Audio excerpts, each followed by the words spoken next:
Good morning and welcome back. So today we'll read a prose lesson from the Flamenco textbook. The title of the lesson is Deep Water, and it is written by William Owen Douglas. So before we move on to the main chapter or the lesson, let us talk a little bit about the writer, William Owen Douglas.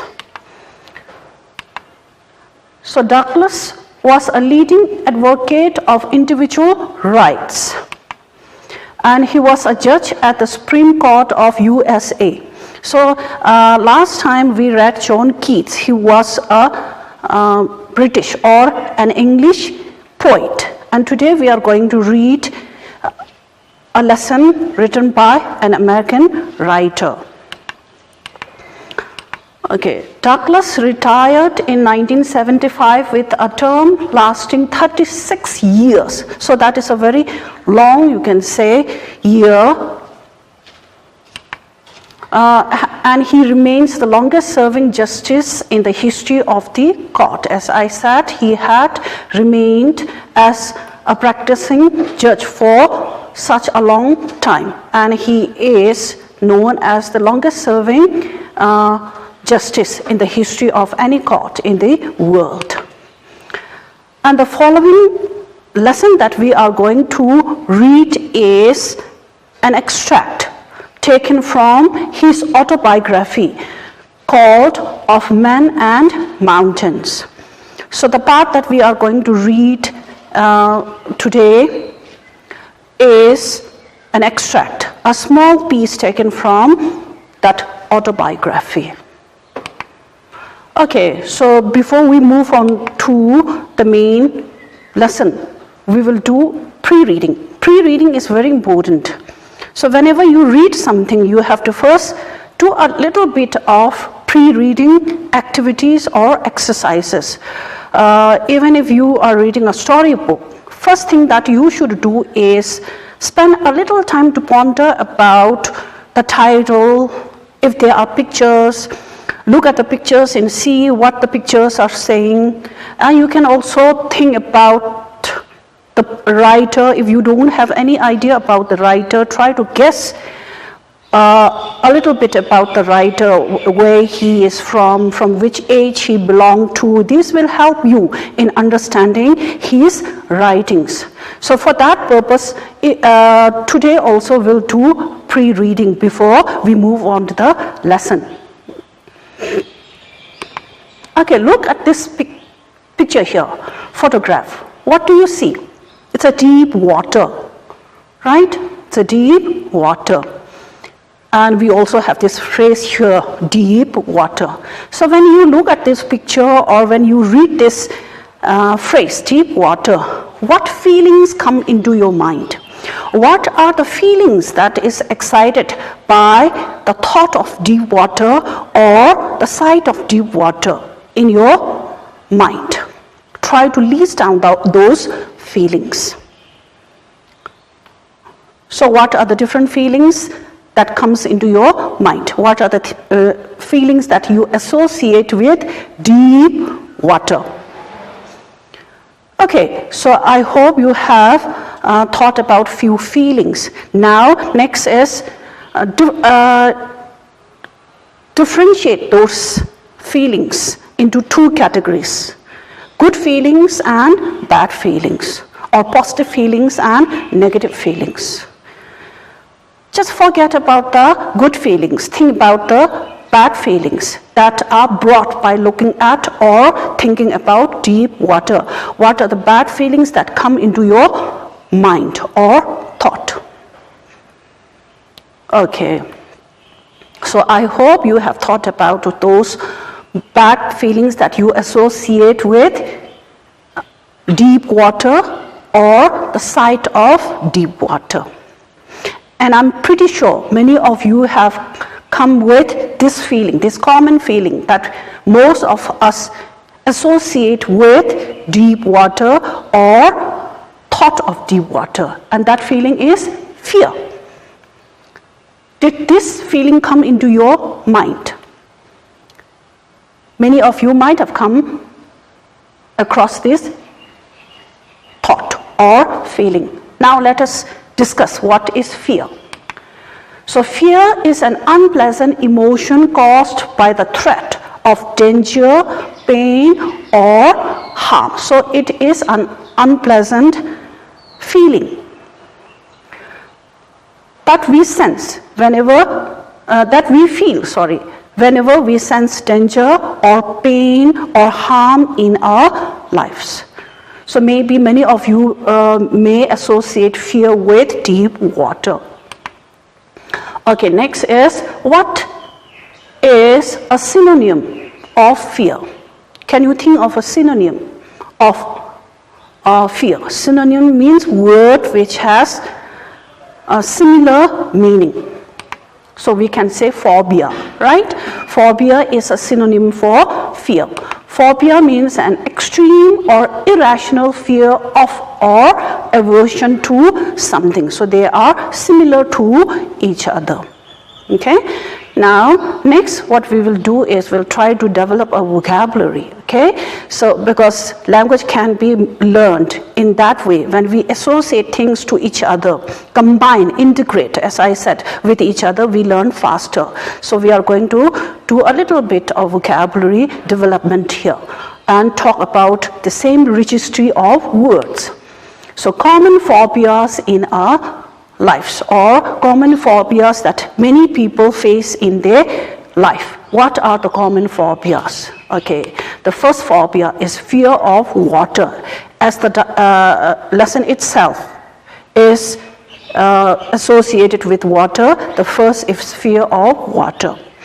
The fear of water is called hydrophobia. Hydro meaning water and phobia meaning fear, the fear of water.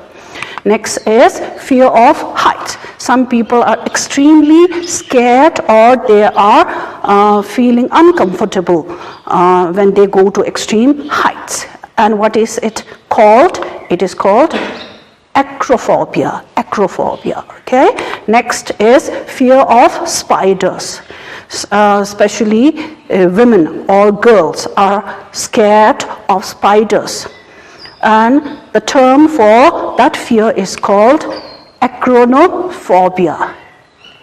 Arachnophobia. Okay.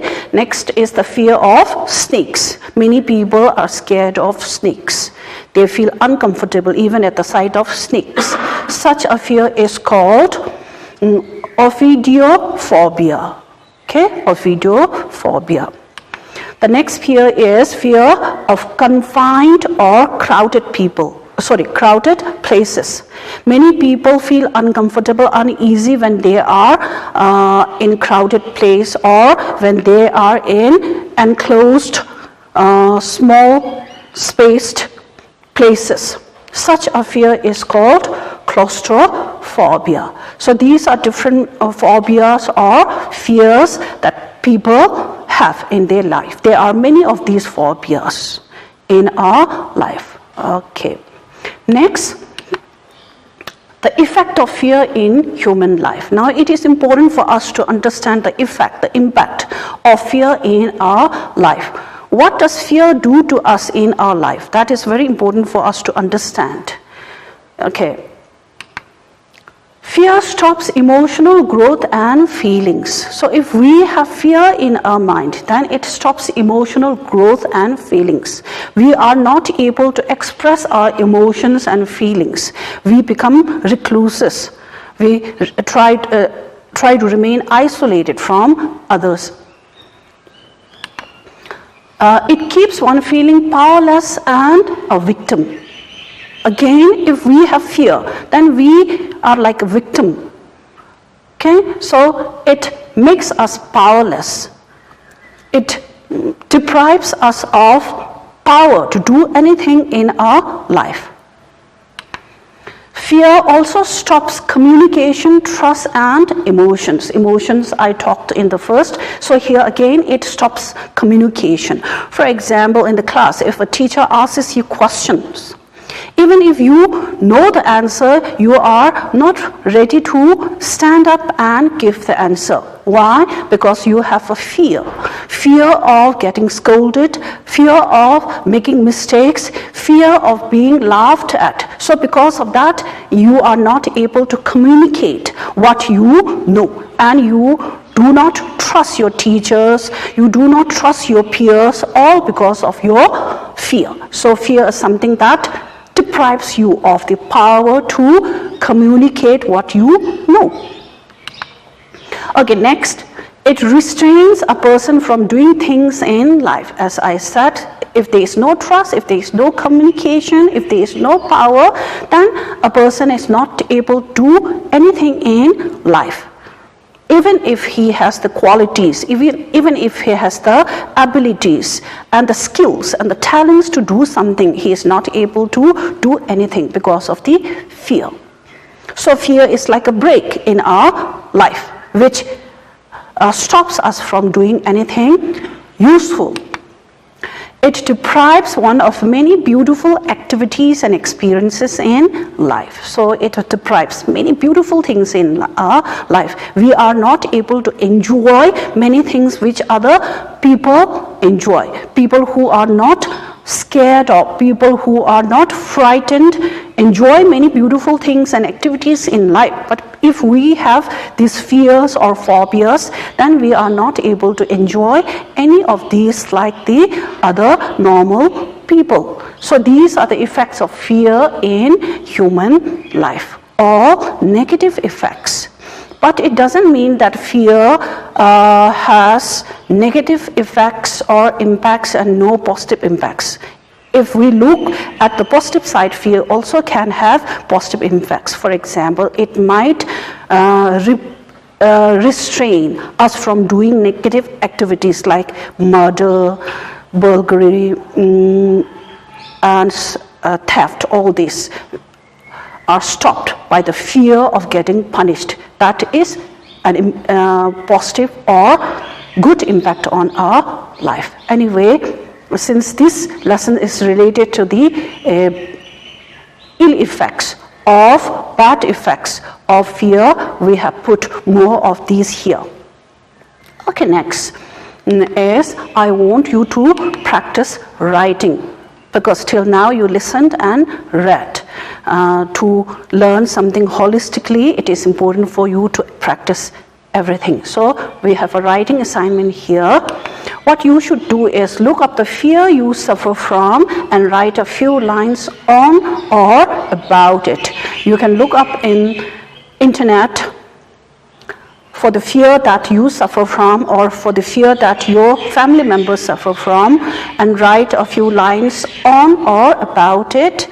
And you can even practice speaking by talking about that fear to your parents or with your siblings. For example, you can say, if you have a fear of blood, look up what is it called in the internet and try to write something about it or on it. Why do people fear blood? And what will happen to these people if they fear blood, something like that. You can write a few lines on it, and then maybe you can talk to your parents or your siblings about it. So that is your writing assignment, and we have come to the end of the pre-reading lesson, and we'll continue with the lesson. Thank you.